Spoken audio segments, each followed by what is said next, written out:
Hello dear students. So as we all know that हमने science 1 का एक chapter complete कर लिया है एंड साइंस 2 का एक chapter, that is lesson number 11 and 15 is done. Today we'll start with the second chapter under science 1. Actually it is a third chapter, but first I'm going to take this. Lesson number 13, carbon, an important element. तो सबसे पहले what is carbon? जैसे students हमको oxygen, hydrogen, nitrogen, chlorine, sodium ये सब elements पता है, that is the atoms, right. वैसे ही कार्बन एक एलिमेंट है, एक एटम है. ओके तो यहाँ पे सबसे पहले will study something about carbon. So we know that the element okay can be either metal or a non metal. तो कार्बन क्या है? Yes, carbon is a non metallic element. Okay इसका एटॉमिक नंबर क्या है? Atomic number of carbon is 6. You know atomic number is written as Z. फिर इसका मास, ये जो कार्बन का एक एटम होता है उसका एटॉमिक मास क्या होता है? Atomic mass is written as capital A. It is 12. Okay then if you know the atomic number is 6, हमको इलेक्ट्रॉनिक कॉन्फ़िगरेशन निकालना आता है, हमने सेमेस्टर 1 में पढ़ा है. Okay so it will be 2, 4. So tell me your students, is it stable or unstable? Yes, the natural atom of the element carbon is unstable क्योंकि यहाँ पे इसके जो outermost shell है इसमें octet that is 8 electrons नहीं है, तो ये unstable है. Now you tell me, stable होने के लिए to get stable either the atom has to complete octet और the atom has to complete duplet.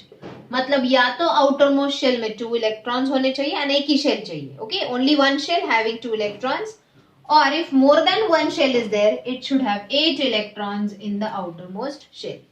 तो ये दोनों भी कर सकता है. देखो अगर इसने 4 इलेक्ट्रॉन्स गेन किए, राइट, तो इसका ऑक्टेट कंप्लीट हो जाएगा 2,8. करेक्ट, 4 इलेक्ट्रॉन्स गेन किए, 4 ऑलरेडी है, 4 और लिए 8 हो गया, तो ऑक्टेट कंप्लीट हो गया.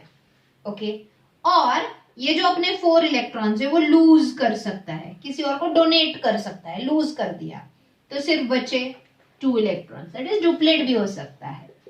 But this is not possible.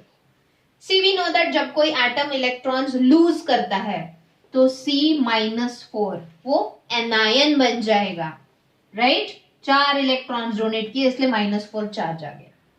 या जब भी कोई एटम जब इलेक्ट्रॉन्स गेन करता है तो वो बन जाता है cation, that is positive ion. तो कितने अगर इसको लेने पड़ेंगे? 4.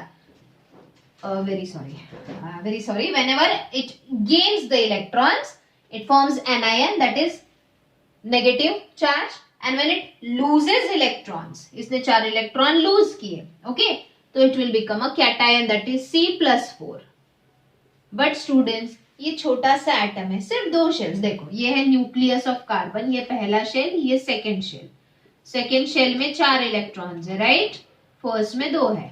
ओके तो ये चारों इलेक्ट्रॉन्स जो है ये न्यूक्लियस के बहुत क्लोज है. Are you getting? As it is a small atom, तो ये इतने 4 इलेक्ट्रॉन्स डोनेट कर ही नहीं सकता, मतलब ये C+4 कैटायन बना ही नहीं सकता.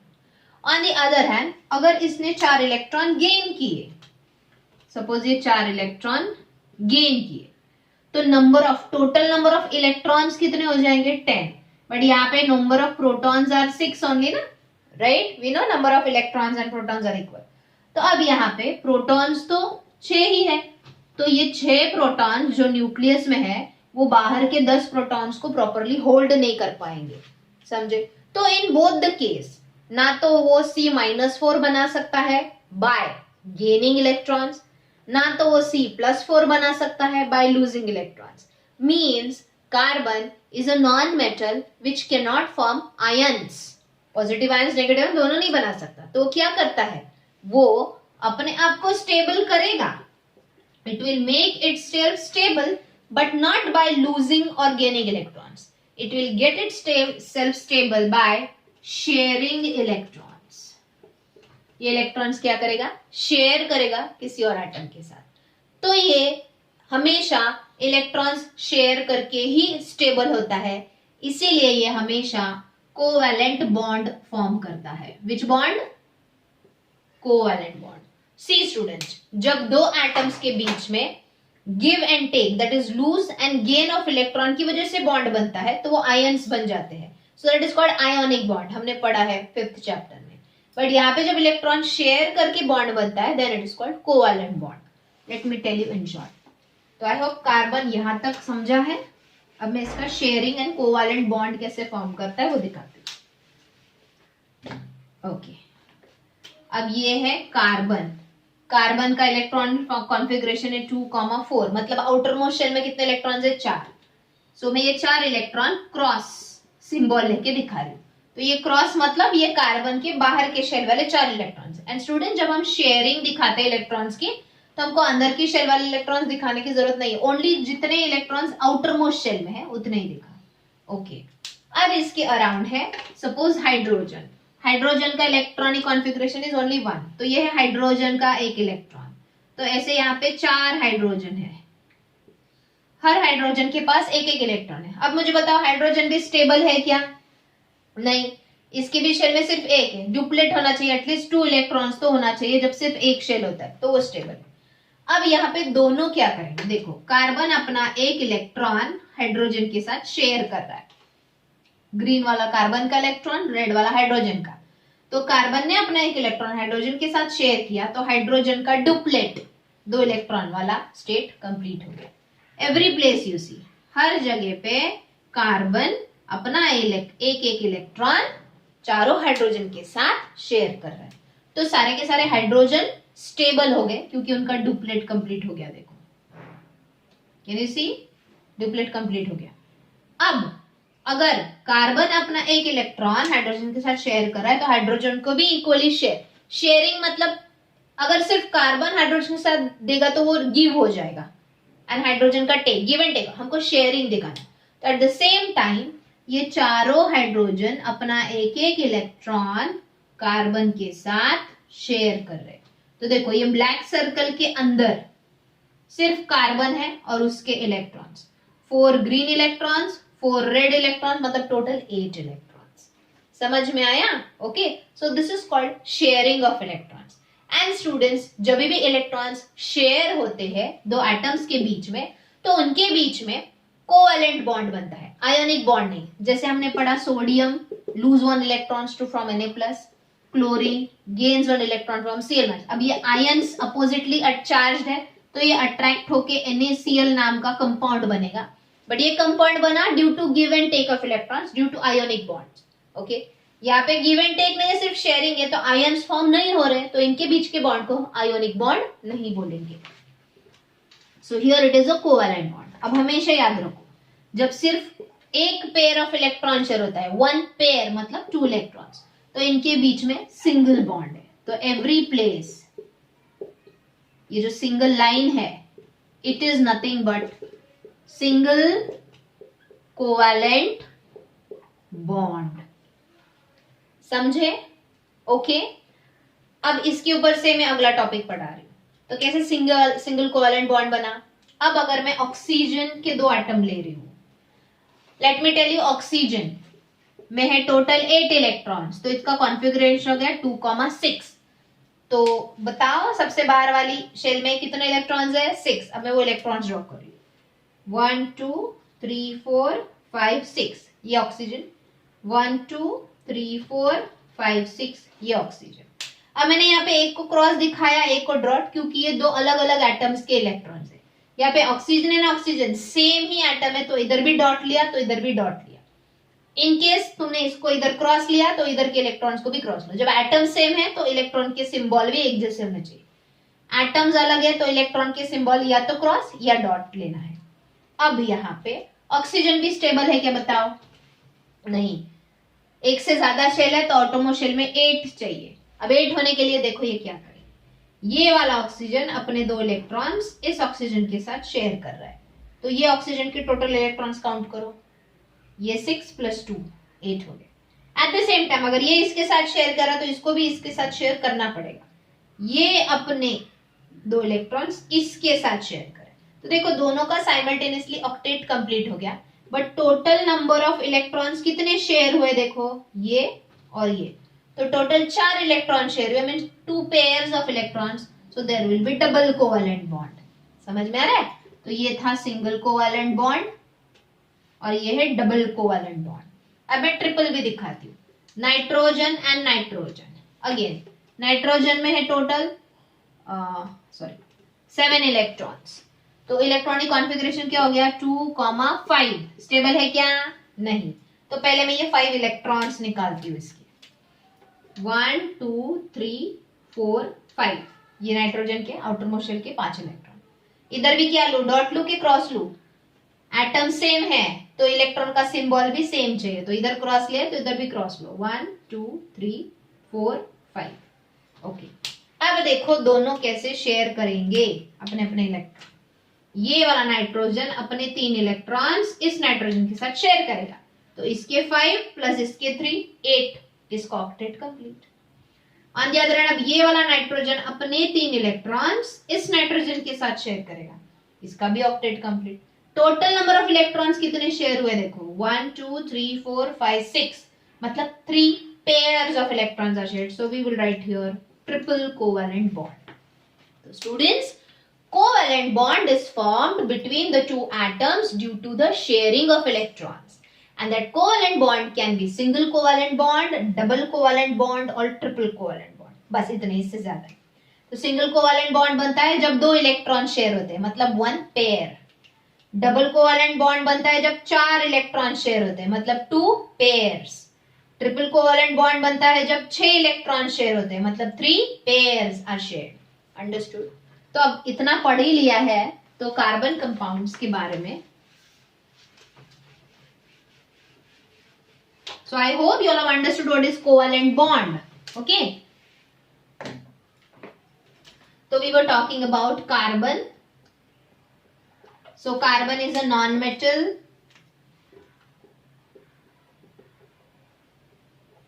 It always forms covalent bond. ये अभी हमने पढ़ा। To get stable, ये इलेक्ट्रॉन लूज या गेन नहीं कर सकता, ये हमेशा इलेक्ट्रॉन शेयर करता है। Next, all the carbon compounds, मतलब the substances made up of carbon are called organic compounds. Now organic means जो कंपाउंड्स, जो सब्सटेंसेस लिविंग बॉडीज से फॉर्म होते हैं वो ऑर्गेनिक।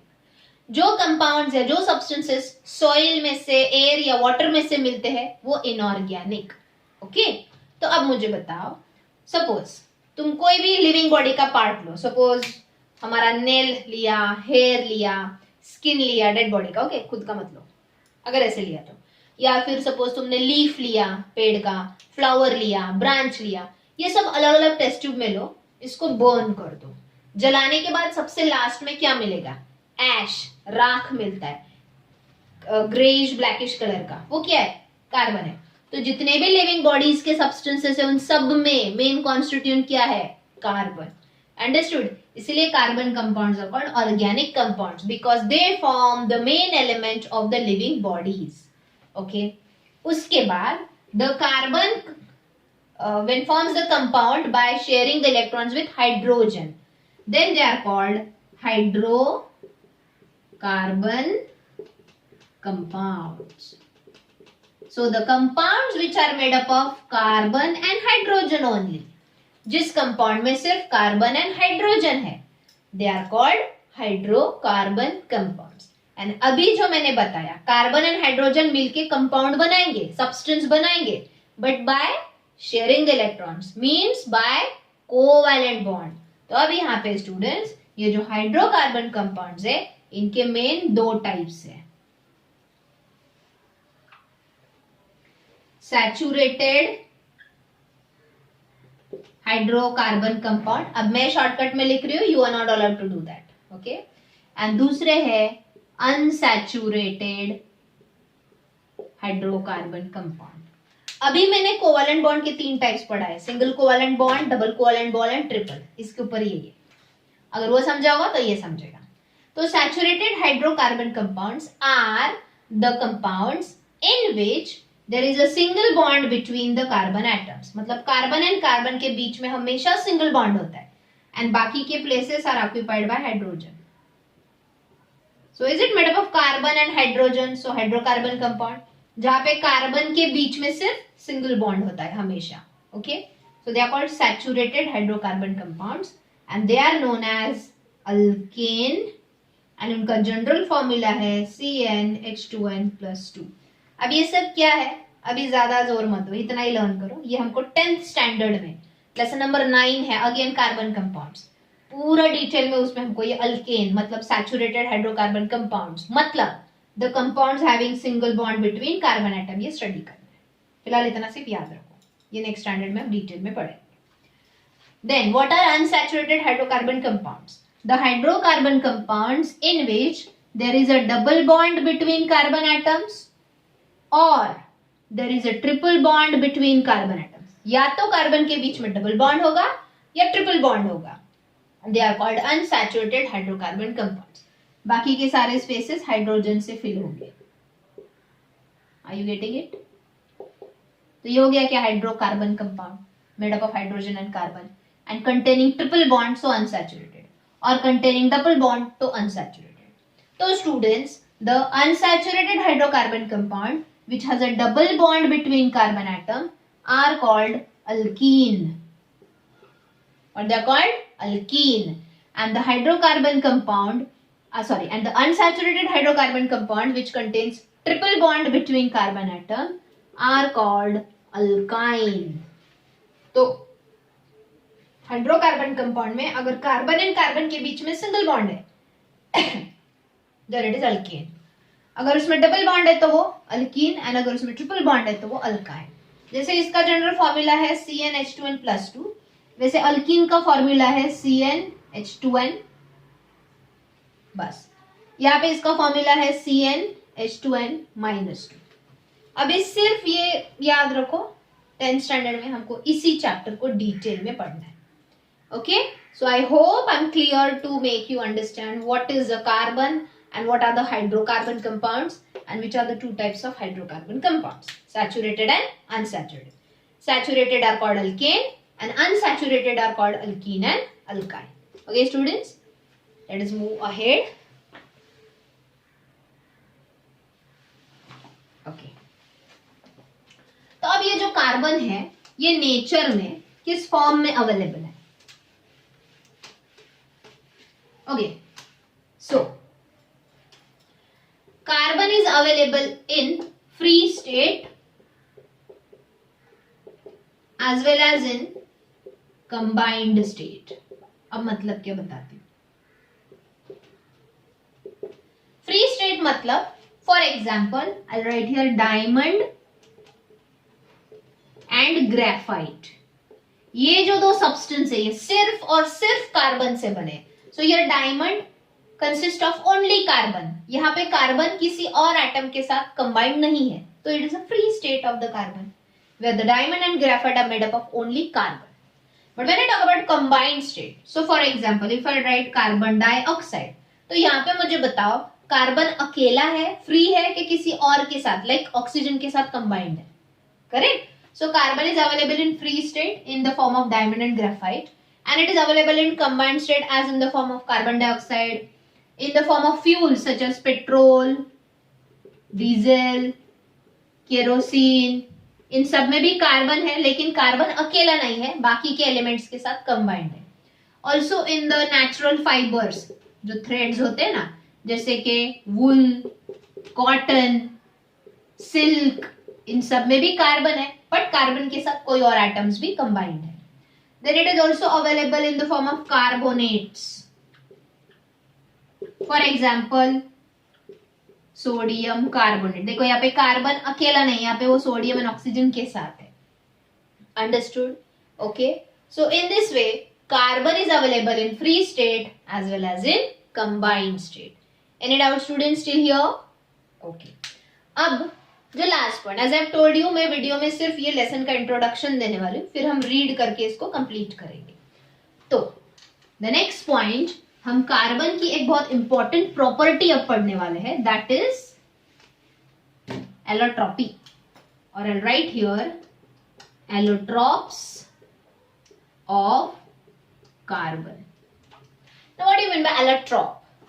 कार्बन ये एक एलिमेंट है, ये एक एटम है, लेकिन ये अलग अलग फॉर्म में प्रेजेंट है नेचर में। जैसे कि कार्बन एज अ डायमंड भी है, कार्बन एज अ ग्रेफाइट भी है, carbon as a coal, you know ना, कोल, ओके, कोयला भी है। Carbon is available in the form of fullerene also. तो एक कार्बन कितने अलग अलग फॉर्म में प्रेजेंट है इन नेचर। अब ये जो डिफरेंट फॉर्म्स है कार्बन के ही है। सो single element is present in different forms in nature. All these forms have same chemical property but different physical properties. This property is called allotropy. तो carbon के जो allotropes है वो दो टाइप के हैं। Crystalline allotropes of carbon and non crystalline allotropes of carbon. अब non crystalline मतलब एमॉर्फस भी बोलते हैं इसको। क्रिस्टलाइन मतलब ये जो कार्बन के एग्जाम्पल्स है इनमें atoms of carbon are arranged in a specific manner. यहाँ पे एटम्स कैसे भी अरेंज होते हैं, पर्टिकुलर मैनर में, शेप में अरेंज्ड नहीं होते। Got it? अब क्रिस्टलाइन एलोट्रॉप्स के 3 एग्जाम्पल्स है, diamond, graphite and fullerene. And these are the pure form of carbon, मतलब इसमें सिर्फ कार्बन है, कोई और मिक्स नहीं है। ओके तो डायमंड में अगर देखोगे every carbon atom is surrounded with 4 other carbon atoms. तो यहाँ पे ये स्पेसिफिक अरेंजमेंट है एटम्स का, जिसकी वजह से ये एक प्रॉपर 3 डायमेंशनल स्ट्रक्चर बनाता है। 3D, is it looking like a pyramid? Pyramid and triangle में डिफरेंस है, ट्राइंगल 2D है, पिरामिड 3D है। तो is the diamond making a proper 3 dimensional structure because of specific arrangement of atoms. Okay graphite में भी ऐसा है, every carbon atom is surrounded with 3 other carbon atom. देखो ये सेंट्रल का कार्बन है, इसके अराउंड 3 है। वापस सपोज ये सेंट्रल का कार्बन है, इसके अराउंड 3 है, तो इनके बीच में बॉन्ड बन गया, तो is it making a hexagonal plane. तो देखो ये जो क्रिस्टलाइन एलोट्रॉप्स है वो प्रॉपरली एटम्स अरेंज होने की वजह से एक पर्टिकुलर शेप बनाते हैं। नॉन क्रिस्टलाइन का एग्जांपल है coal and coke and charcoal. Okay अब कोल मतलब क्या? It is a fossil fuel. When the plants buried under the soil due to the pressure of the earth, plants decompose हो गया, सिर्फ उनका carbon एकदम हार्ड बन गया, that is a coal. इसी कोल को जो बर्न करते हैं तो जो बचा कुचा है that is a coke. And last में charcoal. When the wood is burnt, अगर लकड़ी जला दी तो उससे जो बचता है blackish part, that is charcoal. Okay. अब इनमें ऐसे कोई पर्टिकुलर एटम का अरेंजमेंट नहीं है, that is why they are non-crystalline electrons. तो स्टूडेंट्स मैंने यहाँ पे ये जितने भी एग्जाम्पल्स लिखे हैं, ओके